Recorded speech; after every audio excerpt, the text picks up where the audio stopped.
Oh man, I have been thinking a lot about Legate Lanius, and now I want you to as well, brother. This guy is described as 6'11", carrying a big sword. It's absolutely true that he would have done really well on dating apps in 2024, but unfortunately this guy missed out on all that, growing up in a tribe in Colorado and being taken by a warlord named Caesar and being made into a butcher of men. Now, Legate Lanius was quite the talker in New Vegas. He gave a lot of speeches. He talked about hitting the like and subscribe buttons all the time like a damn supporter of Better Commander. Thanks for all the support, brothers. You guys are the best. I do read all these comments. Some of them are actually pretty insightful, like on my last video here. And if you're feeling like you want to take the Hoover Dam, you can buy me a coffee at the link in the description. Legate Lanius, Caesar's Ace, 2 black and a red for a legendary creature human soldier. It's a 2/2 with Decimate. When this guy enters the battlefield, each opponent sacrifices a tenth of the creatures they control rounded up. Whenever an opponent sacrifices a creature, put a +1/+1 counter on this guy. Victory shall be ours. It shall be swift, and it will be honest. Purchased with blood. This guy's a real boss. What a monster. So in reality, a tenth of your opponent's creatures will just be a creature, really. You know, I understand the flavor, but it's a little silly. Oh, wait, hang on, dude. Let's check out this art. This aesthetic fits right into the Magic universe. Looks very Rakdos. You got a terrifying visage and flames. Looks good to me, man. I've seen people building this with self-sacrifice and aristocrats, which is never a bad way to go. But the commander itself doesn't pay off aristocrats except with cards like Grave Pact and Dictate of Erebos. Both of these cards are pretty pricey, so we're skipping them in this budget deck.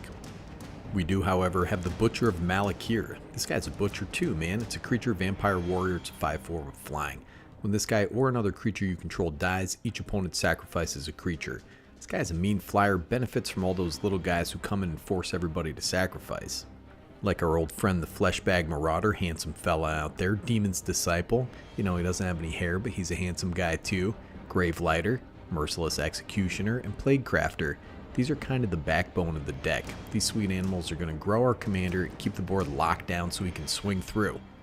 Now, fresh out of Fallout, we have the Wasteland Raider. So this guy's 2 black for a human mercenary. It's 4/3, has squad 2. When it enters the battlefield, each player sacrifices a creature. I love the old Mad Max and gas mask aesthetic, you know what I mean? Leather. Could be Wasteland Raiders or London Soccer Hooligans, but it's all gas in this deck. Then we have the old Shadowgrange Archfiend. This guy's 6 and a black for a creature demon. It's an 8/4.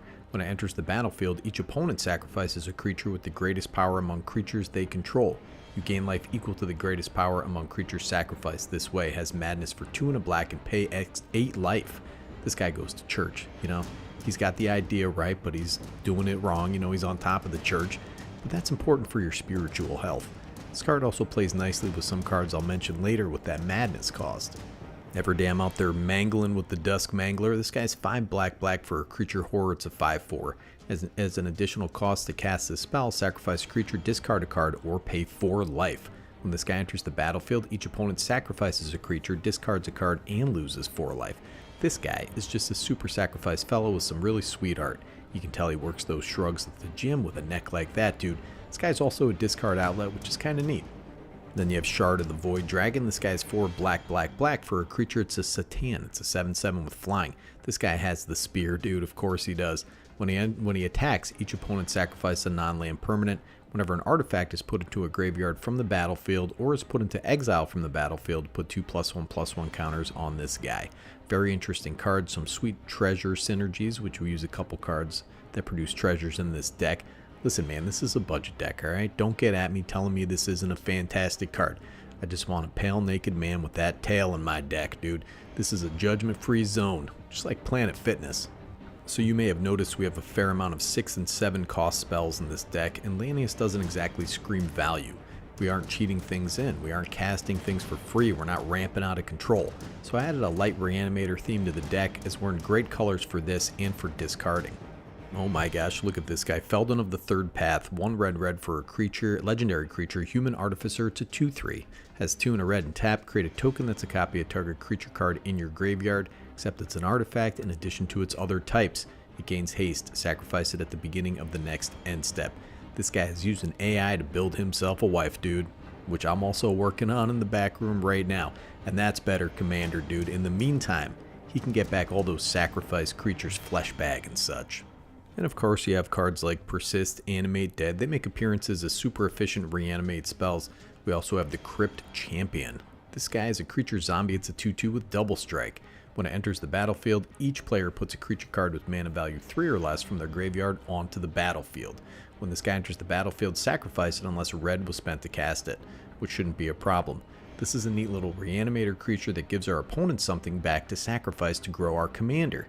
I'm testing this card to see how it works. I'm not really sure if there are enough 3-cost spells in this deck as it is, but in gold fishing it seems to work pretty good. Now Balduvian Atrocity is a pretty similar card out there. I just like the art on this thing, man. Just fantastic. Looks like something you find in the woods on a trail cam or something. Now we do want to be able to get cards in the yard and see cards that will help us keep our sacrifice train rolling to embiggen our commander. So we had 7 or 8 small draw spells, looting spells, rummaging spells, seize the spoils, big score, stuff like that. Let us feed the graveyard, and we also want a wheel, so Wheel of Misfortune goes in as well. Brother, our commander's going to get absolutely destroyed out there because people are going to hate him.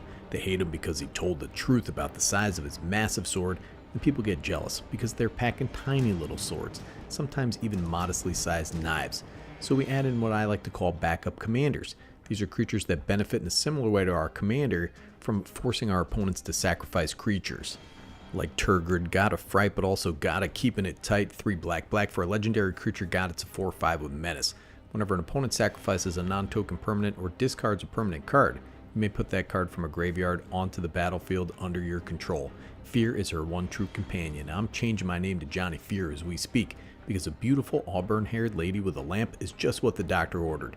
Bro, people hate Turgid too, so we'll be universally hated. And look at this guy, Vogart, Necropolis Tyrant, 3 black for a legendary creature zombie giant. It's a 4/4 with menace. Whenever another creature dies during your turn, put a +1/+1 counter on Vogart, Necropolis Tyrant. When this guy dies, draw a card for each +1/+1 counter on it. This guy is a despot in life and he's a monster in death, okay? What can you say? This is a game night special, but it's only $3. I love the look of this thing, man. The art is wild, and I'm sure I'll feature it somewhere in this video as well so you can get a better look at it. What a sweet monster. Now this card is really obnoxious. Obnixilis Unshackled, 4 black for a legendary creature demon. It's a 4/4 with flying and trample. Whenever an opponent searches their library, that player sacrifices a creature and loses 10 life. Whenever another creature dies, put a +1/+1 counter on this old big monster, man. This guy's unshackled. He left his shack about an hour ago and is about to rabbit punch you right in your sack, dude. This is under $2 after a reprint. Very neat card. He flies and he tramples straight into your heart. So how do we win with this guy, right? He's getting big, he's controlling the board, he's slapping people in the temple with his giant sword.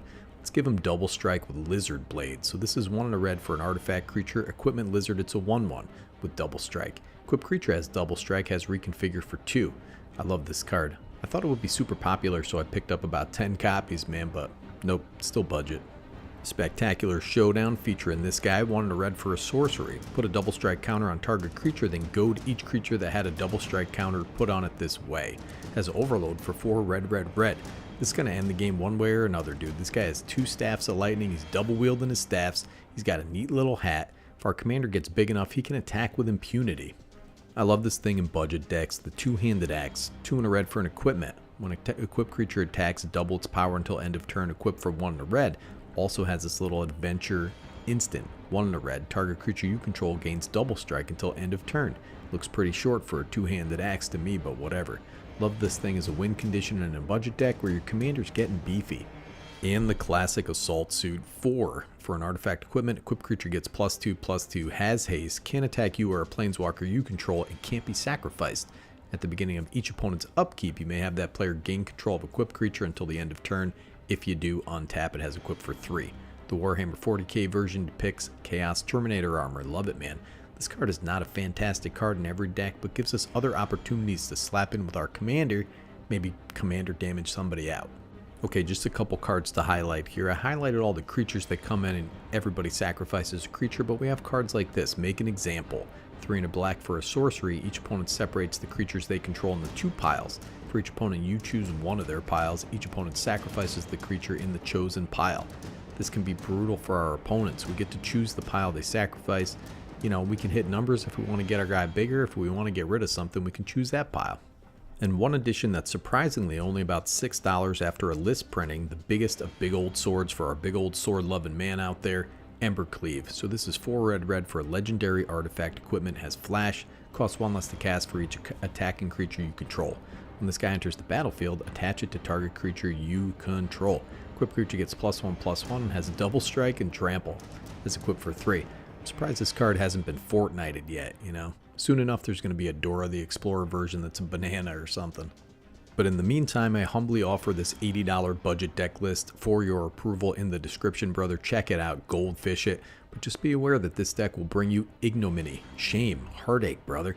You'll probably develop some type of ethereal sadness when you play it for the first time and throw it in the sewer, where it will inevitably be picked up by the clown from it and live again in darkness.